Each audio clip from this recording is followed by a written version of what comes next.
Good morning. ಬೆಳಗಾಯ್ತು ಪ್ರಿಯರೇ, ಎಚ್ಚರಗೊಂಡಿದ್ದೀರಾ? ಬನ್ನಿ ಹಾಗಾದ್ರೆ ಯೇಸುವಿನ ಮಾತುಗಳನ್ನು ಧ್ಯಾನಿಸೋಣ. ಪರಿಶುದ್ಧ ಸತ್ಯವೇದದಲ್ಲಿರುವಂತಹ ವಚನಗಳು ನಮಗೆ ಎಷ್ಟೋ ಉಜ್ಜೀವವನ್ನು ಉಂಟು ಮಾಡುವಂಥವುಗಳಾಗಿವೆ, ಆದರಣೆಯನ್ನು ಹಾಗೂ ಆತ್ಮಿಕ ಬಲವನ್ನು ತಂದುಕೊಡುವಂಥವುಗಳಾಗಿವೆ. ಪ್ರಾರ್ಥನೆ. ಪರಿಶುದ್ಧ ದೇವರೇ, ನಿಮ್ಮ ಮಾತುಗಳನ್ನು ಕೇಳಬೇಕೆಂದು ನಾವು ಈ ಸತ್ಯವೇದವನ್ನು ಹಿಡಿದುಕೊಂಡು ನಿಮ್ಮ ಬಳಿಗೆ ಬರುವಾಗ ನಮ್ಮೆಲ್ಲರೊಂದಿಗೆ ಮಾತಾಡಿರೆಂದು ಕ್ರಿಸ್ತನ ನಾಮದಲ್ಲಿ ಬೇಡುತ್ತೇನೆ ತಂದೆಯೇ, ಆಮೇನ್. ನೀವು ನಿಮ್ಮ ಬೈಬಲನ್ನು ಓದುತ್ತಾ ಇದ್ದೀರಾ? ದಿನಾಲು ಓದಿರಿ ಪ್ರಿಯರೇ.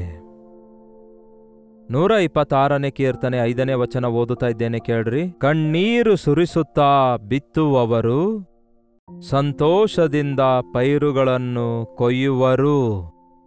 ಕೈ ಹಿಡಿಯಷ್ಟು ಬೀಜಗಳನ್ನು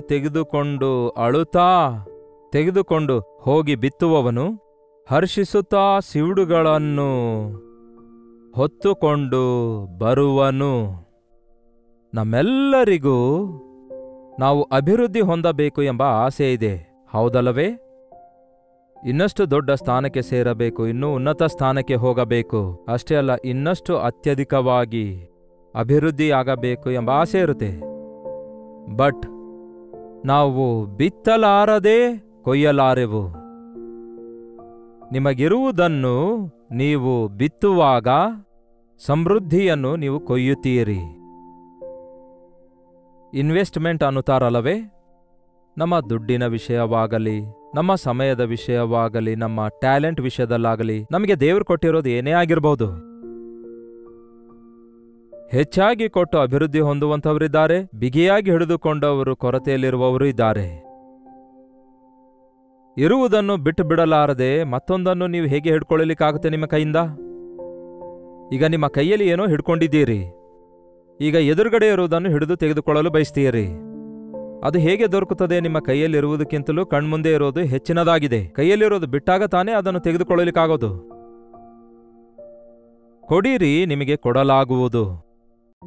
ನಾವು ದೇವರ ಮಹಿಮೆಗಾಗಿ, ದೇವರಿಗೋಸ್ಕರ ಮಾಡುವಂತಹ ಯಾವುದೇ ಕೆಲಸವಾಗಲಿ ಆಶೀರ್ವದಿಸಲ್ಪಡುತ್ತೆ. ಆದರೆ ನಿಮಗೋಸ್ಕರ ಅಂತ ನೀವು ಇಟ್ಕೊಂಡಿರೋದು ಯಾವುದೇ ಆಗಿರಬಹುದು, ಅದು ಹಾಗೆಯೇ ಇರುತ್ತೆ. ಒಂದು ದಿವಸ ಅದು ಆರಿ ಹೋದಂತೆ ಕರಗಿ ಹೋಗ್ತದೆ, ವ್ಯರ್ಥವಾಗಿ ಹೋಗ್ತದೆ. ನಾವು ನಮ್ಮ ಜೀವಿತದಲ್ಲಿ ಕಲಿತುಕೊಳ್ಳಬೇಕು, ಕಷ್ಟಪಡುವುದನ್ನು ಕಲಿಯಬೇಕು. ಕಷ್ಟವೇ ಫಲಿಸುತ್ತೆ ಎಂದು ಹೇಳ್ತಾರಲ್ಲವೇ? ಈ ದಿನ ಬಹಳಷ್ಟು ಜನ ಕಷ್ಟಪಡಲಾರದೆ ದೊಡ್ಡ ವ್ಯಕ್ತಿಗಳಾಗಲು ಬಯಸುತ್ತಿದ್ದಾರೆ. ಕಷ್ಟಪಡಲಾರದೆ ದುಡ್ಡು ಹೇಗೆ ಸಂಪಾದಿಸಬೇಕೆಂದು ಯೋಚಿಸಿ ಅನ್ಯಾಯದ ಮಾರ್ಗ ಆರಿಸಿಕೊಳ್ತಿದ್ದಾರೆ. ಅಕಸ್ಮಾತ್ ಆಗಿ ಸಿಗುವ ಸಿರಿ ಸಂಪತ್ತು ಸರಿಯಾದದ್ದಲ್ಲ, ಅದು ಹೇಗೆ ಬರುತ್ತೋ ಹಾಗೆಯೇ ಹೋಗುತ್ತೆ ಪ್ರಿಯರೇ. ಆದರೆ ದೇವರು ಆಶೀರ್ವದಿಸೋದಾದರೆ ಅದೇ ನಿಜವಾದ ಆಶೀರ್ವಾದ ಆಗಿರುತ್ತೆ. ಈ ದಿನ ಒಂದು ಪಾಠವನ್ನು ಕಲಿಯಿರಿ. ನಿಮಗಿರುವಂತಹ ಅಲ್ಪವಾದದನ್ನು ಇನ್ವೆಸ್ಟ್ ಮಾಡಿರಿ, ಉತ್ತಮವಾಗಿರುವುದಕ್ಕಾಗಿ, ದೇವರಿಗೋಸ್ಕರ, ದೇವರ ನಾಮದಲ್ಲಿ, ದೇವರ ಚಿತ್ತದಲ್ಲಿ ನೀವು ಮಾಡುವ ಕೆಲಸ ಸಫಲಗೊಳ್ಳುವಂಥದ್ದಾಗಿರುತ್ತೆ. ಒಮ್ಮೆ ಒಬ್ಬ ವಿಧವೆ ಎಲಿಷಾ ಪ್ರವಾದಿಯ ಬಳಿಗೆ ಓಡೋಡಿ ಬಂದು ಹೇಳ್ತಾಳೆ, ಅಯ್ಯ ಅಯ್ಯ ಅಯ್ಯ, ನನ್ನ ಗಂಡ ಸಾಲ ಮಾಡಿ ಸತ್ತು ಹೋಗಿದ್ದಾನಯ್ಯ. ಈಗ ಸಾಲ ಕೊಟ್ಟವರು ಬಂದು ನನ್ನಿಬ್ಬರು ಮಕ್ಕಳನ್ನು ತೆಗೆದುಕೊಂಡು ಹೋಗ್ತಿದ್ದಾರೆ. ಆಗ ಅವನು ಕೇಳಿರೋದೇನು? ನಿನ್ನ ಹತ್ತಿರ ಏನಿದೆ ಅಮ್ಮ ಅನ್ನುತ್ತಾನೆ. ಅಯ್ಯೋ, ನಾನೇ ಸಾಲದಲ್ಲಿದ್ದೇನೆಂದು ಹೇಳಿದ್ರೆ ನನ್ನ ಹತ್ರ ಇದೆ ಎಂದು ಕೇಳೋದೇನು? ನಿನ್ನ ಕೈಲಾದ್ರೆ ಸಹಾಯ ಮಾಡು, ಇಲ್ಲಾಂದ್ರೆ ಬಿಡು ಎಂದು ಹೇಳಲಿಲ್ಲ. ನನ್ನ ಹತ್ರ ಏನೂ ಇಲ್ವಲ್ಲ, ಮಡಿಕೆಯಲ್ಲಿ ಸ್ವಲ್ಪ ಎಣ್ಣೆ ಇದೆ. ಓಕೆ, ಆ ಎಣ್ಣೆಯನ್ನು ನೀನು ನೆರೆಹೊರೆಯವರ ಬಳಿಯಿಂದ ಮಡಿಕೆ ತಂದು ಅದರಲ್ಲಿ ಹೊಯ್ಯಿ. ಇರೋದೆಲ್ಲ ಬೇರೆಯವರ ಪಾತ್ರೆಯೊಳಗಡೆ ಹೊಯ್ಯಿ ಅಂದ್ರೆ ಅದನ್ನು ಅವಳು ನಂಬಿದಳು. ಆಕೆಯ ಇಬ್ಬರು ಗಂಡುಮಕ್ಕಳು ಪಾತ್ರೆಗಳನ್ನೆಲ್ಲ ತರುತ್ತಾರೆ. ಒಂದು ಪಾತ್ರೆ ಇಟ್ಟು ಆ ಎಣ್ಣೆ ಹೊಯ್ತಾ ಇರುವಾಗ ಅದು ಹಾಗೆಯೇ ಬರ್ತಾ ಇತ್ತು. ಆ ಪಾತ್ರೆ ತುಂಬೋಯ್ತು, ಇನ್ನೊಂದು ಪಾತ್ರೆ, ಇರೋ ಪಾತ್ರೆಗಳೆಲ್ಲ ತುಂಬೋದು ಎಂದು ಬೈಬಲ್ನಲ್ಲಿದೆ. ಆಕೆ ಕಷ್ಟ ಯಾವ ರೀತಿಯಾಗಿ ಈಸಿಯಾಗಿ ತೀರಿ ಹೋಯ್ತು ನೋಡಿ. ಕಾರಣ, ಅಲ್ಲಿರುವ ಪಾಠವನ್ನು ಕಲಿತುಕೊಳ್ಳಿರಿ. ಆಕೆ ಹತ್ರ ಇರುವ ಸ್ವಲ್ಪ ಎಣ್ಣೆಯನ್ನಾದರೂ, ಅಯ್ಯ ಅದು ನಾನು ಕೊಡೋದಿಲ್ಲ, ಈ ಹೊತ್ತಿಗೆ ಆ ಎಣ್ಣೆಯನ್ನೇ ನಾನು ಬಳಸಬೇಕು, ಆ ಅಲ್ಪವಾದದ್ದನ್ನು ನಾನು ಬಿಡಲ್ಲ ಅಂದ್ರೆ ಅಪಾರವಾದದ್ದು ಹೇಗೆ ಬರುತ್ತೆ ಹೇಳಿ? ವ್ಯವಸಾಯಗಾರನನ್ನು ನೋಡಿರಿ, ಒಂದು ಹಿಡಿಯಷ್ಟು ಸ್ವಲ್ಪ ಬೀಜ ಕೈಯಲ್ಲಿ ಹಿಡಿದುಕೊಂಡು ಹೋಗುತ್ತಾನೆ, ಬಿತ್ತುತ್ತಾ ಹೋಗ್ತಾನೆ. ವ್ಯವಸಾಯ ನೋಡದೇ ಇರುವವರು, ಅರ್ಥ ಆಗದೇ ಇರುವವರು ಹೇಳ್ತಾರೆ, ಇವನೇನು ಒಂದು ಚೀಲದಷ್ಟು ಧಾನ್ಯ ತಂದು ಕೆರೆಯೊಳಗಡೆ ಎಸೆಯುತ್ತಿದ್ದಾನೆ, ಎಲ್ಲ ವೇಸ್ಟ್ ಮಾಡಿಕೊಳ್ತಿದ್ದಾನೆ ಅಂದುಕೊಳ್ತಾರೆ. ಆದರೆ ಅನೇಕ ಚೀಲಗಳಷ್ಟು ಧಾನ್ಯ ಅವನು ಶೇಖರಿಸಿಕೊಳ್ಳಬೇಕಾದರೆ ಮೊದಲು ತನ್ನ ಹತ್ತಿರ ಇರುವ ಆ ಬೀಜಗಳನ್ನು ಬಿತ್ತಬೇಕು. ಕಷ್ಟಪಟ್ಟು ಬಿಸಿಲಿನಲ್ಲಿ ಪ್ರಯಾಸಪಟ್ಟು ಭೂಮಿಯನ್ನು ಉಳಿಗೆ ಮಾಡಿ ನೀರನ್ನು ಹೊಯ್ದು ಬೀಜಗಳನ್ನು ಬಿತ್ತಿ ಕಾದುಕೊಂಡಿರುವಾಗ ಬೆಳೆ ಆಗ ಬರುತ್ತೆ. ನೋಡಿ, ಯೌವನ ಕಾಲದಲ್ಲಿರುವ ಯೌವನಸ್ಥರು ಈ ದಿನ ಬಿತ್ತುವುದನ್ನು ಕಲಿಯುತ್ತಾ ಇಲ್ಲ ಪ್ರಿಯರೇ, ಖರ್ಚು ಮಾಡುವುದನ್ನು ಕಲಿಯುತ್ತಿದ್ದಾರೆ. ತಮ್ಮ ಬದುಕನ್ನೆಲ್ಲ ಖರ್ಚು ಮಾಡಿಕೊಳ್ತಿದ್ದಾರೆ. ಇನ್ನು ದುಡ್ಡಿನ ವಿಷಯದಲ್ಲಿ ದೇವರೇ ಬಲ್ಲನು. ದುಡ್ಡೆಲ್ಲ ಖರ್ಚು ಮಾಡಿಬಿಡ್ತಾರೆ ಯೌವನಸ್ಥರು. 10 ರೂಪಾಯಿ ಕೈಯಲ್ಲಿಟ್ಕೊಳ್ಳಲ್ಲ. ಕೈಗೆ ಏನಾದರೂ ದುಡ್ಡು ಸೇರಿದ್ರೆ ಅದು ಖಾಲಿ ಆಗುವವರೆಗೂ ಕೆಲವರು ಸುಮ್ಮನಿರಲ್ಲ. ತಂದೆ ತಾಯಿ ಎಷ್ಟೋ ಕಷ್ಟಪಟ್ಟು ಕೊಟ್ಟಿರ್ತಾರೆ. ಆ ದುಡ್ಡು ಎಷ್ಟೋ ತ್ಯಾಗದಿಂದ ಆ ದುಡ್ಡನ್ನು ಅವರು ಕಳಿಸುತ್ತಿರ್ತಾರೆ. ನಾನು ಓದುತ್ತಾ ಇದ್ದೇನಲ್ಲವೇ ಎಂದು ಅರ್ಥ ಮಾಡಿಕೊಳ್ಳದೆ ದೊಡ್ಡ ದೊಡ್ಡ ಸಿಟೀಸ್ಗಳಲ್ಲಿರುವ ಯೌವನಸ್ಥರು ತಿಂಗಳು ಪೂರ್ತಿ ಇಟ್ಕೊಳ್ಬೇಕಾದ ದುಡ್ಡನ್ನು 1 ದಿನ 2 ದಿನದಲ್ಲಿಯೇ ಖಾಲಿ ಮಾಡಿಬಿಡ್ತಾರಂತೆ. ಮುಗಿದೋಯ್ತು, ಇನ್ನ ಬೇಕು ಅನ್ನುತ್ತಾರಲ್ಲವೇ. ಖರ್ಚು ಮಾಡುವುದು ಬೇರೆ, ಬಂಡವಾಳ ಹಾಕೋದು ಬೇರೆ. ಖರ್ಚು ಮಾಡಿರುವುದು ತಿರುಗಿ ಬರಲ್ಲ. ಆದರೆ ಎಲ್ಲೇ ಆಗಲಿ ಬಂಡವಾಳ ಹಾಕುವಾಗ ಅದಕ್ಕೆ ಫಲವಿದೆ, 100ರಷ್ಟು ಫಲವಿದೆ, ಆಶೀರ್ವದಿಸಲ್ಪಟ್ಟವರಾಗಿರೋದಾದ್ರೆ. ಯೌವನ ಕಾಲದಲ್ಲಿ ನಿಮ್ಮ ಯೌವನವನ್ನೆಲ್ಲ ಇಷ್ಟ ಬಂದಂತೆ ನೀವು ಖರ್ಚು ಮಾಡಿಕೊಳ್ಳೋದಾದ್ರೆ, ಈಗ ಬುದ್ಧಿ ಇದೆ ಅಲ್ಲವೇ, ಬಲ ಇದೆ ಅಲ್ಲವೇ ಅಂದುಕೊಂಡು, ಒಳ್ಳೆ ಗ್ಲ್ಯಾಮರ್ ಇದೆಯಲ್ಲವೇ, ಒಳ್ಳೆ ಏನನ್ನೋಣ, ಈ ದಿನಗಳಲ್ಲಿ ಬಹಳ ಆಕ್ಟಿವ್ ಆಗಿದ್ದಾನೆ ಅನ್ನುತ್ತಾರಲ್ಲವೇ, ಟ್ಯಾಲೆಂಟ್ಸ್ ಇವೆ ಅನ್ನುತ್ತಾರಲ್ಲವೇ, ಅವೆಲ್ಲವುಗಳನ್ನು ಪಾಪಕ್ಕಾಗಿ, ವೇಸ್ಟ್ ಆಗಿ, ಕಿರ್ಚಾಡಲು, ಕೂಗಾಡಲು, ಜಿಗಿತ ಕುಣಿದು ಡಾನ್ಸ್ ಆಡಿ ತೂಗಾಡುವುದಕ್ಕಾಗಿ, ಪಾಪ ಕಾರ್ಯಗಳಿಗಾಗಿ ಖರ್ಚು ಮಾಡಿಕೊಳ್ಳೋದಾದ್ರೆ, ಓದಬೇಕಾದಾಗ ಓದಲಾರದೆ, ಕಲಿಯಬೇಕಾದಾಗ ಕಲಿಯಲಾರದೆ, ಕೊನೆಗೆ ನೋಡ್ರಿ ಅಂಥವ್ರು 30-40 ವರ್ಷ ವಯಸ್ಸಿಗೆ ರೋಗದ ಪಾಲಾಗ್ತಾರೆ. ವಿವಾಹ ಮಾಡಿಕೊಂಡ್ರು ಸಮಾಧಾನವಿಲ್ಲದೆ ಬೇರೆಯಾಗುವ ಪರಿಸ್ಥಿತಿಗೊಳಗಾಗ್ತಾರೆ. ದಯವಿಟ್ಟು ನಿಮ್ಮ ಯೌವನವನ್ನು ದೇವರಿಗೆ ಅರ್ಪಿಸಿಕೊಡಿರಿ. ದೇವರು ಕೊಟ್ಟ ಬಲವನ್ನು ದೇವರ ಕೈಗೆ ಅರ್ಪಿಸಿಕೊಡಿರಿ. 100ರಷ್ಟು ಅದನ್ನು ಹೆಚ್ಚಿಸುತ್ತಾರೆ. ಸೈತಾನನ ಕೈಗೆ ಕೊಟ್ಟರೆ ಅದ್ಮಿ ಸಿಪ್ಪೆಯನ್ನಾಗಿ ಮಾಡಿಬಿಡ್ತಾನೆ. ಮನುಷ್ಯರು ದೇವರು ಕೊಟ್ಟಿರುವುದನ್ನು ಸೈತಾನನಿಗೆ ಕೊಡುವುದಕ್ಕಾಗಿಯೂ ಕೂಡ ಸಂದೇಹ ಪಡ್ತಲ್ಲ. ಆದರೆ ದೇವರ ಕಾರ್ಯಗಳಿಗೋಸ್ಕರ ಪ್ರಯಾಸ ಪಡಬೇಕಾದ್ರೂ, ಇನ್ವೆಸ್ಟ್ ಮಾಡಬೇಕಾದ್ರೂ, ಬಂಡವಾಳ ಹಾಕಬೇಕಾದ್ರೂ, ದೇವರಿಗೆ ಕೊಡಬೇಕಾದ್ರೂ ಎಷ್ಟೋ ಜನ ಹಿಂದೆ ಹೆಜ್ಜೆ ಹಾಕ್ತಾರೆ. ನಿಮ್ಮ ಹತ್ರ ಇರೋದನ್ನು ಕಸ್ಕೊಳ್ಳೋದಕ್ಕಾಗಿ ಅಲ್ಲ ಪ್ರಿಯರೇ ದೇವ್ರು ಕೇಳೋದು, ನಿಮ್ಮನ್ನು ಆಶೀರ್ವದಿಸುವುದಕ್ಕಾಗಿ. ನಿಮ್ಮ ದಶಮ ಭಾಗ ನೀವು ಕೊಡೋದಾದರೆ ನಾನು ಪರಲೋಕದ ದ್ವಾರ ತೆರೆದು ಸ್ಥಳ ಹಿಡಿಯಲಾರದಷ್ಟು ಸುವಾರ ಸುರಿಸುತ್ತೇನೆ ಅನ್ನುತ್ತಾರಲ್ಲವೇ, ಅಂದರೆ ಅದು ಪ್ರತಿಫಲವಾಗಿದೆ. ಅದು ನಮ್ಮ ಕಣ್ಣಿಗೆ ಕಾಣದೇ ಇರಬಹುದು. ಹಾಗೆ ಕೊಟ್ಟು ಅಂತಹ ಆಶೀರ್ವಾದಗಳನ್ನು ಅನುಭವಿಸುವಂತಹ ಅನೇಕರನ್ನು ನಾನು ನೋಡಿದ್ದೇನೆ. ನನ್ನ ಯೌವನವನ್ನು ದೇವರ ಕೈಗೆ ಅರ್ಪಿಸಿಕೊಟ್ಟೆ, ದೇವರು ನನ್ನನ್ನು ಆಶೀರ್ವದಿಸಿದ್ದಾರೆ. ನಿಮಗೂ ಆ ವೈರಾಗ್ಯ ಬರಬೇಕೆಂದು ಮೇಲಿಂದ ಮೇಲೆ ಹೇಳ್ತಿದ್ದೇನೆ. ಯೌವನಸ್ಥರೇ, ನೀವು ಏನ್ ಮಾಡ್ತಾ ಇದ್ದೀರಿ? ತಂದೆ ತಾಯಿಗಳೇ, ನಿಮ್ಮ ಮಕ್ಕಳಿಗೆ, ನಿಮ್ಮ ಮಕ್ಕಳ ಮಕ್ಕಳಾಗಿರುವ ಯೌವನಸ್ಥರಿಗೆ ಏನ್ ಕಲಿಸ್ತಾ ಇದ್ದೀರಿ? ಅವರಿಗೆ ದುಡ್ಡಿನ ಬೆಲೆ ಗೊತ್ತಾಗುವಂತೆ, ಕಷ್ಟ ಸುಖ ಗೊತ್ತಾಗುವಂತೆ ಬೆಳೆಸುತ್ತಾ ಇದ್ದೀರಾ? ಅವರು ಮನೆಯಲ್ಲಿ ನಿಮಗೆ ಸಹಾಯ ಮಾಡುವಂತೆ ಅವರನ್ನು ಬೆಳೆಸುತ್ತಾ ಇದ್ದೀರಾ? ಈ ದಿನಗಳಲ್ಲಿ ಮನುಷ್ಯ ಜಾಲಿಯಾಗಿರಬೇಕಂದ್ಕೊಳ್ತಿದ್ದಾನೆ ಹೊರತು ಕಷ್ಟಪಡುವಾಗಲೇ ಫಲ ಸಿಗುತ್ತೆ. ಕಣ್ಣೀರಿನಿಂದ ಬಿತ್ತುವುದಾದರೆ ಸಂತೋಷದಿಂದ ಪೈರನ್ನು ಕೊಯ್ತಾರೆ. ನಿಮ್ಮ ಸಮಯವೆಲ್ಲ ಎಷ್ಟು ವ್ಯರ್ಥವಾಯ್ತು ನೋಡಿ. 1 ಗಂಟೆಯಷ್ಟು ಸಮಯ ಜ್ಞಾನಿಗೆ ಕೊಡುವುದಾದರೆ ಎಷ್ಟೋ ಸಂಗತಿಗಳನ್ನು ಸಾಧಿಸ್ತಾನೆ. ಅದನ್ನೇ ಒಬ್ಬ ಬುದ್ಧಿಹೀನನಿಗೆ ಕೊಟ್ರೆ ಆ 1 ಗಂಟೆಯಲ್ಲಿ ಏನೂ ಸಾಧಿಸೋದಿಲ್ಲ. ಮಾತ್ರವಲ್ಲದೆ ಅವನು ಏನಾದರೂ ಎಲ್ಲಾದರೂ ಸಿಕ್ಕಾಕೊಳ್ಳೋದಾದರೆ ಮತ್ತೆ ನಾವೇ ಹೋಗಿ ಗಂಟೆಗಳಷ್ಟು ಸಮಯ ಕಳೆದು ಅವನನ್ನು ಹೊರತರುವ ಸ್ಥಿತಿಗೆ ಒಳಗಾಗಬೇಕಾಗುತ್ತೆ. ಕಣ್ಣೀರಿನಿಂದ ಬಿತ್ತುವವನು ಸಂತೋಷದಿಂದ ಪೈರುಗಳನ್ನು ಕೊಯ್ತಾನೆ. ಹಿಡಿಯಷ್ಟು ಬಿತ್ತುವವನು ತೆನೆಗಳನ್ನು ಕೊಯ್ಯುತ್ತಾ ಹೋಗುತ್ತಾನೆ. ದೇವರು ಆಶೀರ್ವದಿಸ್ತಾರೆ. ನಿಮ್ಮ ಕೈಯಲ್ಲಿರುವುದನ್ನು ದೇವರ ಕೈಗೆ ನಾವು ಕೊಡುವಾಗ, 5 ರೊಟ್ಟಿ 2 ಮೀನುಗಳನ್ನು ಆ ಚಿಕ್ಕ ಹುಡುಗನು ಯೇಸುವಿನ ಕೈಗೆ ಕೊಟ್ಟಾಗ, 5 ರೊಟ್ಟಿ ಪ್ರೇರೆ, ಜಸ್ಟ್ ಸಿಂಪಲ್, ಒಬ್ಬ ಚಿಕ್ಕ ಹುಡುಗನ ಊಟ ಅದು. ಆದರೆ ಎಷ್ಟೋ ಸಾವಿರಾರು ಜನರು ಊಟ ಮಾಡುವಂತೆ ಯೇಸು ಆಶೀರ್ವದಿಸಿದ್ರಲ್ಲವೇ? ಆ ದಿನ ಈ ದಿನವೂ ಕೂಡ ನಮ್ಮ ಯೇಸು ನಮ್ಮನ್ನು ಆಶೀರ್ವದಿಸುವಂಥವರೇ ಆಗಿದ್ದಾರೆ. ನೀವಾತನನ್ನು ನಂಬಿ ಆತನ ಕೈಯಲ್ಲಿ ನಿಮ್ಮ ಜೀವಿತ ಅರ್ಪಿಸಿಕೊಡೋದಾದರೆ ನಷ್ಟ ಹೋಗೋದಿಲ್ಲ. ನೀವಾತನನ್ನು ನಂಬಿ ಆತನ ಕೈಯಲ್ಲಿಡುವ ಯಾವುದೇ ಆಗಿರಲಿ, ತಿರುಗಿ ನಿಮಗೆ 100ರಷ್ಟು ಪ್ರತಿಫಲ ಸಿಗುತ್ತೆ. ಇದು ಲಾಟ್ರಿ ಟಿಕೆಟ್ ಅಂತ ಹೇಳ್ತಿಲ್ಲ, ಇದು ನಿಜ. ಅದರ ಪ್ರತಿಫಲವನ್ನು ನಾವು ಅನುಭವಿಸುತ್ತೇವೆ.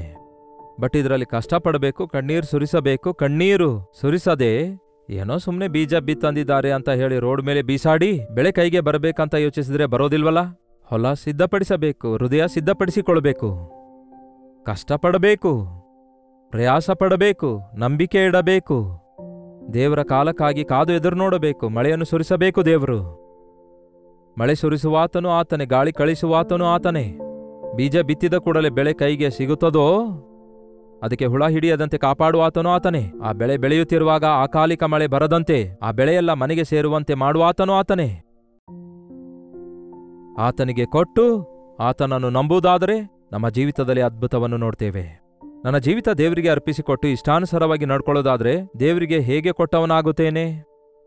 ನನ್ನ ಜೀವಿತ ದೇವರ ಕೈಯಲ್ಲಿಡುವಾಗ ನಾನು ದೇವರೊಂದಿಗೇ ಇರುತ್ತೇನೆ, ಆತನ ಚಿತ್ತದಲ್ಲಿಯೇ ನಡೆಯುತ್ತೇನೆ, ಆತನ ಉದ್ದೇಶವೆಲ್ಲ ನೆರವೇರ್ತವೆ.